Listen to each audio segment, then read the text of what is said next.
Hey gamer, today's Apple Arcade selection is Ridiculous Fishing EX by Vlambeer. It's holding a 3.5 rating and has a file size that's on the smallish size these days at 428 megs. Let's take a look and see if it's a keeper or if we should toss it back.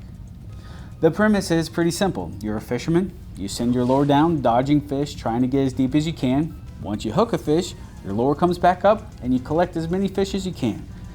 When you reach the surface, you do as has been a fishing tradition since the dawn of time. You toss all of your catch in the air and blow it to bits with a shotgun. This game really encourages the catch and release conservation mindset. I really like the mixing of old school casual gaming styles. I'm doing air quotes here, but seeing as I don't have any hands, you'll just have to trust me. You've got endurance run elements like in Temple Run or Crossy Road where you try to make it as far as you can, and then when you toss your catch in the air, it turns into Fruit Ninja, where you tap anything that moves. You progress through the game by collecting new species. You collect new species by making it farther and farther down. Once you get enough species, you unlock new areas where you can, you guessed it, collect new species. As expected, the further that you go down, the more difficult it gets. There's more fish that make it harder to dodge, and it gets darker, making it impossible to see. Luckily, with the money that you get from blowing up all of those fish, you can go to the shop and buy upgrades in the form of longer lines to let you go deeper, lures that can chop up fish out of the way and give you boosts, there's weights that let you start out further down, lanterns to help you see when it gets dark, and you can also buy hats. Just because. The game is good fun, but I've got some notes. When playing, my main goal is to unlock new areas, so I need to get deeper to collect those species. Now let's say I'm doing a run and I've made it pretty far down, but not into new territory and I miss a dodge and I catch a fish too soon. Now I have to drag my line all the way back up and go through the shooting process, which can take a minute, sometimes two. I wish that there was a way for me to cut my line and abandon the catch so that I could immediately try again at another run. I know, I'll miss out on all that cash for those upgrades, but for a game that's pick up and play, I feel like I'm wasting 2/3 of my time doing sections that I don't want to do. I've played this game on 3 devices, my iPhone 13 Max, my iPad Pro 2nd Gen, and my M1 MacBook Pro. Each device has a different aspect ratio. The iPad is more 4:3, so it feels wider than the narrowness of the iPhone, and MacBook just had borders on the side.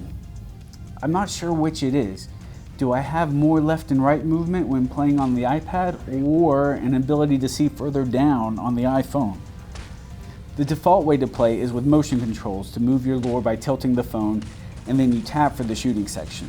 On the MacBook, you can use the directional buttons on the keyboard or use your mouse. The mouse worked well, but I would lose sight of my cursor when all the shooting chaos was going on. And I'm going to call it a no-go on controller use. Yes, you have more precision on the run, but moving the cursor is just too slow for the shooting section. It ran fine on iPhone and MacBook, but chugged on the older iPad. Thankfully, there are graphical settings to dumb it down for older devices. The final thing before we get to the rating is that it's a little buggy. I hit unpassable bugs on both the iPhone and the iPad. There was a point where I lost all touch controls during the shooting scene on the iPad, and on the iPhone, after about 30 attempts, I finally caught my last species that would get me to the next area, and during the shooting section, it stumbled somehow and wouldn't move on to the end of the level. So I was just stuck there, not being able to save my new species. All that being said, let's get on to the rating. It's a really fun game. I'm just surprised that I ran into all these bug issues since it was already an established game on the App Store before it came to Apple Arcade. For that reason, I'm giving Ridiculous Fishing EX a 3 out of 5 until they get these bugs taken care of. And by the time that you're watching this, they might have already gotten them fixed, so be sure to check it out for yourself. If you're a fan of endurance run games, you might also want to check out Apple Arcade for Time Locker Plus or Jetpack Joyride Plus, which has always been one of my favorites that I actually still like more than the sequel. Well, that's it for today. Be sure to like and subscribe to see more Apple Arcade game reviews, accessory reviews, and top 5 lists. Catch you next time.